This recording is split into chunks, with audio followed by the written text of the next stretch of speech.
Saya Irfan Kartawirya. Saya Harnas. Dan ini adalah Random Jumat. Halo. Kita kembali lagi ke Random Jumat. Selamat hari Jumat. Oh ya, selamat hari Jumat. Yang kerjanya Senin sampai ke Jumat ya. Bisa istirahat dulu. Iya. Lepas rem dulu. Atau lepas gas. Lepas gas ya. Slow dulu. Kita cari tempat ngopi-ngopi, nyalain, dengerin Random Jumat. Kalau tempat ngopinya nggak terlalu ramai kan suka muterin Spotify gratis tuh mereka ya. Iya. Nah, minta puterin Random Jumat gitu. Bang, puterin Random Jumat gitu. Iya, kita tema random ya. Jadi seolah-olah dengerin radio 90-an gitu. Jadi karena ruangan kafenya sepi, jadi seolah-olah ada yang lagi ngobrol di meja sebelah. Oke, saya Harnas. Saya Irfan Kartawirya. Kita bakal ngebahas random yang kita ambil lagi di dari Twitter. Ada Irfan. Top trendnya di mana?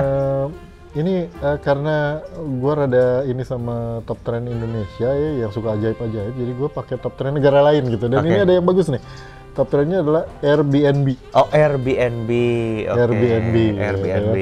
Airbnb. Oke. Kita bahas Airbnb aja. Boleh Airbnb ya. Karena gue nggak punya pengalaman sama Airbnb. Lo nggak pernah pakai ya? Gue nggak tahu itu apa gitu. Ya gue tahu lah itu apa, tapi gue nggak pernah pakai gitu. Airbnb. Itu kan lucu sih, Van. BNB itu kan adalah bed and breakfast ya. Intinya adalah lu nginep di sebuah tempat tapi dia bukan hotel, jadi benar-benar cuma bed breakfast udah gitu ceritanya awalnya. Sebenarnya gitu. Betul. Tapi lama-lama Airbnb itu jadi nyewain rumah. Nah, tapi bukan hotel gitu loh. Jadi lu nggak punya license hotel. Artinya apa sih istilahnya sharing apa? Kayak Gojek gitu kan, Grab dan Gojek itu kan Grab Car misalnya, resource sharing. Jadi Grab Car misalnya gue pakai mobil gue seminggu sekali, 4 hari gue orang bayar ke gue, biarlah orang lain yang pakai gitu kan dengan cara Grab Car itu kan idenya begitu. Nah, Airbnb ini versi hotelnya, Van. Jadi lu punya properti, misalnya lu punya kamar yang nggak dipakai kalau hari normal. Yuk, sewain aja. Gitu. Betul, punya kamar nggak dipakai kalau hari normal, sewain aja. Nah, itulah yang jadi Airbnb gitu. Jadi Airbnb itu kan aplikasinya berarti ya? Aplikasinya iya, itu tuh tapi rada unik aplikasinya. Jadi aplikasinya itu kalau hotel kan udah jelas di mana gitu ya, hotel apa namanya apa gitu. Kalau Airbnb ini lu pilih kotanya. Misalnya gue mau pakai nih ya, mau pakai Airbnb. Iya, lu mau kemana misalnya ke Cirebon gitu. Ya Cirebon, tanggal segini sampai tanggal segini. Nanti dilihat sebuah rumah di dekat alun-alun Cirebon misalnya gitu. 3 orang, dua kamar, bisa muat 4 orang, terus harganya sekian. Nah, itu biasanya jauh lebih murah dari hotel. Nah, lu klik, nanti setelah diklik itu lokasinya nggak ada, Van. Lokasinya nggak ada. Nggak ada, lu cuma tahu bahwa ini di dekat alun-alun gitu. Jadi terus yang satu lagi di pinggir kota nggak ada alamatnya. Nggak ada. Sebab nggak tahu juga lah ya. Pokoknya nggak ada aja alamatnya. Nanti kalau lu book, baru keluar, lu bisa ngomong sama yang punyanya. Baru yang punyanya bilang nanti alamatnya di sini nomor segini gitu. Gitu. Jadi rada-rada tempat persisnya tuh lu nggak tahu gitu. Lu mesti tanya ada parkiran nggak atau ada akses mobil nggak, ada apa nggak. Nah, kalau udah oke semua, nanti dia akan kasih tahu alamatnya. Kalau lu udah bayar. Gitu. Bukan bayar lah, book lah, ya kan? Book. Bisa lu batalin sih, tapi bisa book gitu. Jadi Airbnb itu seperti itu. Harganya jauh lebih murah dari hotel, tapi gamblingnya tuh lebih besar. Sebab kita nggak tahu ini tempat ini bagus apa enggak, bersih apa enggak gitu ya. Dan ada cuman ini jadi dulu ada 2 namanya Airbnb, satu lagi Couchsurfing. Couchsurfing tuh lu bener-bener nyewain sofa. Jadi yang lu sewain tuh sofa doang gitu loh. Lu boleh tidur di sofa gua. Gitu. Jadi murah banget. Ya tapi security-nya juga akhirnya jadi masalah tuh Couchsurfing. Dan teman-teman yang travel ke Airbnb terutama ke luar negeri ya, gue baru dapat info bahwa harus bawa kunci sendiri. Sebab kalau kita pergi ke luar negeri, kalau di dalam Indonesia menurut gue sih nggak apa-apa. Tapi kalau ke luar negeri, kadang-kadang ada yang niat jahat gitu loh. Jadi lu nginep di situ, terus malamnya yang punya kunci juga, dia masuk gitu. Jadi lu harus punya kunci sendiri. Jadi pintu itu lu bawa, beli di Tokopedia bisa. Ada lu bawa kunci sendiri. Jadi orang lain yang punya rumah pun masuk nggak bisa. Gitu. Itu mungkin yang rada-rada ekstrim. Juga gue pernah sih pengalaman. Lu nggak pernah ya? Gue belum pernah pakai. Kalau lu perlu mau keluar kota terus cari hotel yang murah, apa opsi lu, Man? Nggak ada, ya gue hotel aja paling. Cari yang murah aja, penginapan. Oh ini kos-kosan harian. Oh. Gue pernah keluar kota terus nginepnya di kos-kosan harian. Jadi kan suka ada tuh, kayak di sini juga banyak kan kos-kosan harian, mingguan, bulanan. Yang harian. Oh. Gue pernah manggung stand up di mana gitu juga tuh sama panitianya diinepinnya di kos-kosan harian gitu. Ya kos-kosan itu ya mirip Airbnb lah sebenarnya. Iya. Jadi kan suka ada tuh yang kamar kosong, jadi orang nggak sewa sebulan kan, ya 2 hari gitu ya. Ya udah, gue pernah tuh. Ya, paling alternatifnya kalau gue itu sama kalau yang murah, cari yang murah lagi yang itu yang apa teh? Yang hotel tapi pakai bunk bed sekamar berenam bertujuh. Oh, gitu, youth hostel. Yang kayak gitu. Oh, itu juga option gue itu gitu. Oke. Gue nggak pernah ini. Kalau Airbnb itu gue pernah ada pengalaman jelek satu, bagus satu. Di mana? Yang pengalaman bagus tuh di Itali. Di Parma. Berarti Airbnb ini basically internasional lah ya? Internasional. Dan gue sih lebih banyak, karena gini, kalau kita kan orang Indonesia ya, kalau di Indonesia kita kan bisa tahu, misalnya hotelnya apa, misalnya Starlet Hotel gitu lah, kita tahu lah, oke, itu murah tapi bagus kan gitu. Kalau di luar negeri kan kita nggak tahu, ini hotel bagus apa enggak gitu. Jadi orang pada pakai Airbnb itu, dan harganya kan rata-rata mahal-mahal kayak Singapura gitu ya. Pengalaman bagus gue adalah di Parma, Itali, karena di Itali itu kan ini tahun ini nih diundang lagi, ada pameran. Di Eropa itu teman-teman, kota itu saking kecilnya, hotelnya saking sedikitnya, begitu ada pameran habis. Hotelnya habis.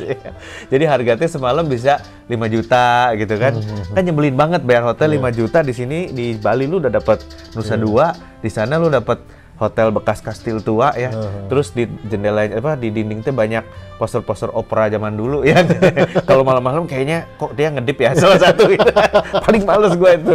Akhirnya gue minta temen gue, coba lu cariin Airbnb deh. Dapat Airbnb, 1 apartemen, Van, dengan harga 1/3 dari hotel-hotel itu. Oh, berarti Airbnb ini bisa rumah, bisa apartemen? Iya, apartemen. Masalahnya orangnya nggak bisa bahasa Inggris, yang mesenin teman gue. Di Itali? Dia di Itali. Airbnb ya, kata, iya, gue bilang gitu. Akhirnya gitu. Itu ada satu, dia tuh rumahnya 2 lantai. Nah ini yang disewain tuh yang basementnya. Mungkin dulu biasa kalau orang Eropa tuh gitu. Anaknya lulus belum bisa beli rumah, dia tinggal di bawah dulu. Ntar kalau dia udah bisa beli rumah, anaknya pindah. Jadi ruang bawahnya kosong. Ada dapur, 2 kamar tidur, TV. Terus kita kan bawa rice cooker, sama panci segala macam ada. Jadi kita bisa masak tiap malam, kita Indomie itu semua. Perubuk itu terakhir udah mau pulang gitu ya. Jadi semua stok Indomie cemplungin makan gitu.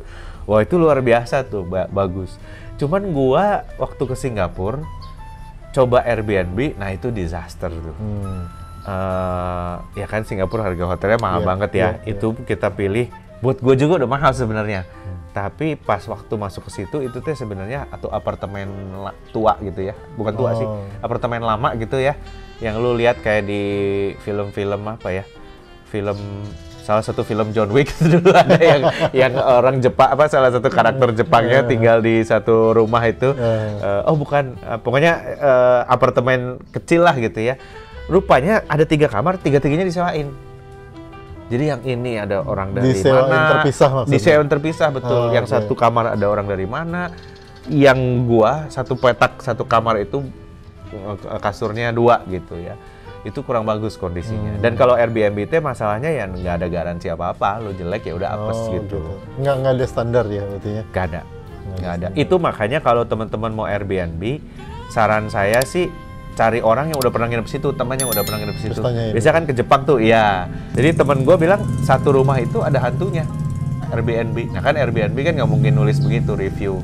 We met somebody who has no legs gitu kan, he's flying gitu kan, kalau lucu gitu ya. Jadi spiritual experience included. Out of the world experience included gitu. Nah itu dia juga, jadi paling aman adalah kalau punya temen nanya gitu, temennya. Tapi kan lu nggak tahu, lu bisa tahu nggak bahwa yang itu gitu? Oh tahu kan, kalau udah sekali booking di sistem di Airbnb account dia keluar. Dan itu bisa kita vote ke orang lain. Gitu. Gitu. Pakai yang ini gitu. Nah, jadi temen gue kayak misalnya ke Parma lagi nih, gue udah tahu gue mau cari yang itu gitu. Nanti di forward ke sana bisa gitu. Airbnb itu begitu. Coba ada satu kasus di Italia ya. Berapa tahun yang lalu itu di Venesia. Nah, orang ini tuh polisi. Cuman punya niat jahat gitu. Jadi dia itu pakai sistem kayak Airbnb gitu, dia nyewain rumahnya, tapi akhirnya dia melakukan kriminalitas di situ. Korbannya banyak. Rata-rata cewek-cewek yang pengen ke Venesia. Ya polisinya ini cowok ya, rata-rata cewek-cewek yang pengen ke Venesia, terus backpacker bingung mau nginep di mana gitu, nginep di sini aja, gini gitu. Nah, itu sempat di Italia itu jadi kasus yang lumayan besar beberapa tahun yang lalu ya. Yang membuat nama Airbnb sebenarnya agak turun sekarang. Ngehitsnya tuh kira-kira 3-4 tahun yang lalu. Gua kalau penginapan murah, selain yang tadi gua bilang, paling apa? Lost Man ya. Lost Man tuh apa ya? Lost Man tuh sebenarnya kamar juga, kayak kos-kosan gitu kan sebenarnya Lost Man tuh ya.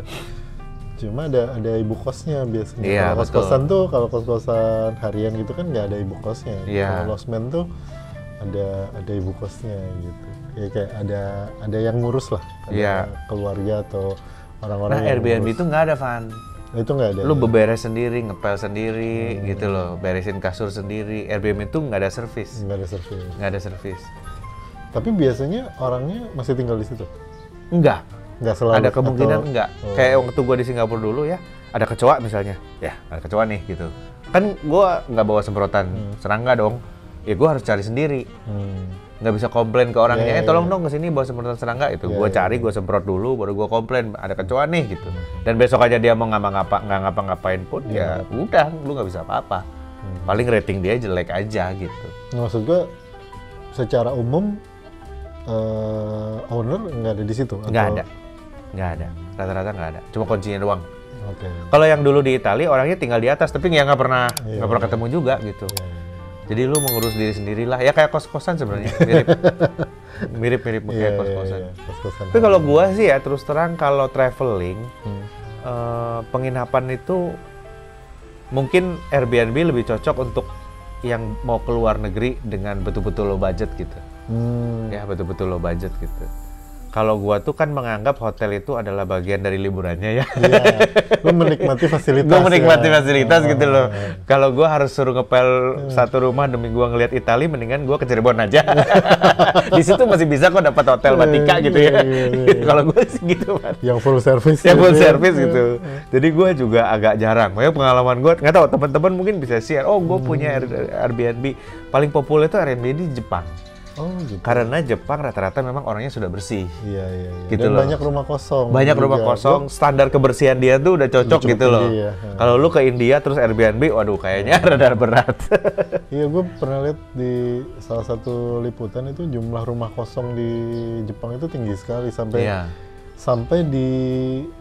istilahnya bukan dijual, digratiskan kalau ada yang mau gitu. Jadi kalau ada yang mau, pemerintah itu punya list rumah kosong yang dijual dengan harga 0 yen, jadi cuma bayar pajaknya doang sama bayar pajak, bayar inspeksi konstruksi segala macam, harga bangunannya mah 0 gitu.